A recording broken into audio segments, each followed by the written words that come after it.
Thank you very much. How are we all doing? Well? Excellent, good. I've had a bit of an odd week, guys, because I made a very interesting discovery about myself this week, and that is, I have a favourite terrorist organisation. I discovered this because there is a terrorist organisation from Indonesia called the Moro Islamic Liberation Front, better known to the world as MILF. Now, just so we have a bit of clarity here, I've got no ideological or political sympathies with this group, right? I'm sure they're all unpleasant people, to put it mildly, but they just create the best news headlines. You know, you get things like car bombing blamed on MILF,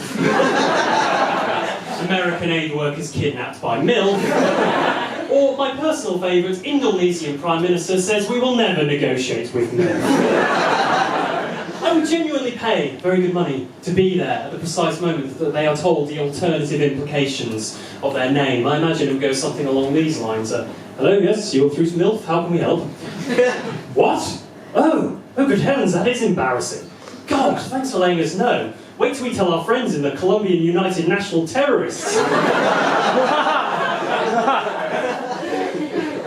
So I should tell you a little bit about myself. I'm a first-year PhD student and I do sociology, and in many ways it is nice being back in university because I took quite a few years on my studies, I was working, and it's just not the same when you're working a normal job. It is just not the same when you're in the pub and someone yells, "Oi! Damn it, taxpayer!" But no, it is a little bit odd because by virtue of being a first-year PhD student, I'm technically a fresher, right? And I'm not kidding about this. Like, when I arrived at the start of term in Manchester, I just went to all the undergraduate freshers events because no one told me not to. And I've ended up with a friendship group that is predominantly like first-year sociologists, and that's fine. I like them as people, you know, I enjoy spending time with them, but I find it a little bit hard to relate to them, right? Because I'm 28 years old, right? And a lot of the people who are starting their degrees this year were born in 2001. A year that I remember with alarming clarity.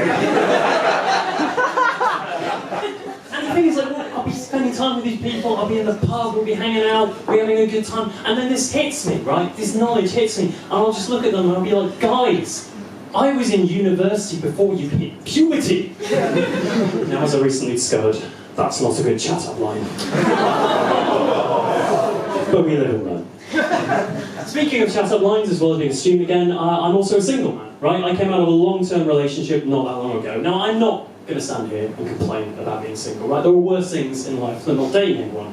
The problem I've got is because I was in this long-term relationship, I've sort of forgotten how to be single, right? You know, like, I don't know how to get back into sort of being involved in romances because, like, basically, what you look for romantically changes a lot between your early 20s and your late 20s, right? Like, I'm just too old for Netflix and chill.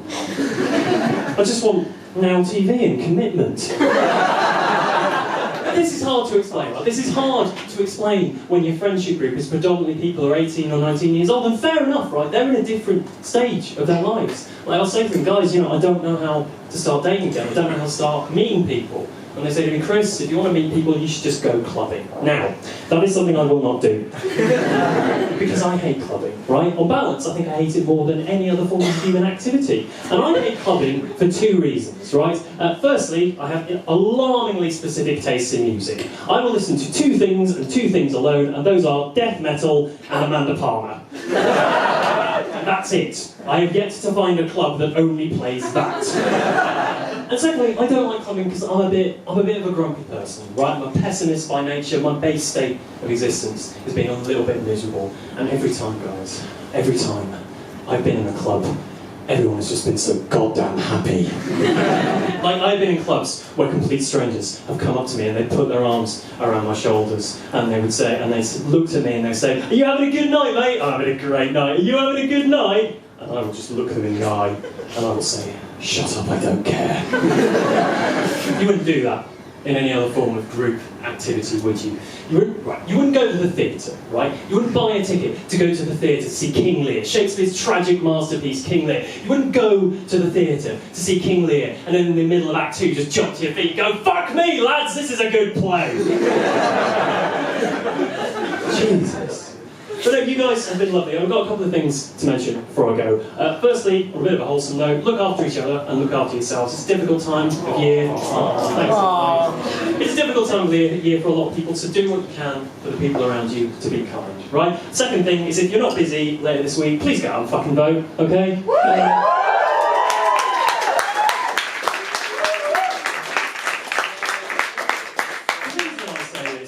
Is that I have read the Conservative Party manifesto, so you don't have to. Other things, they are still intending to abolish the Human Rights Act, right? Now exactly. Now that annoys me on a personal level, because honestly, my favourite thing to do in an evening is just go home, sit on my sofa, and enjoy the fact that, legally speaking, the government cannot torture me. It's actually surprisingly good fun.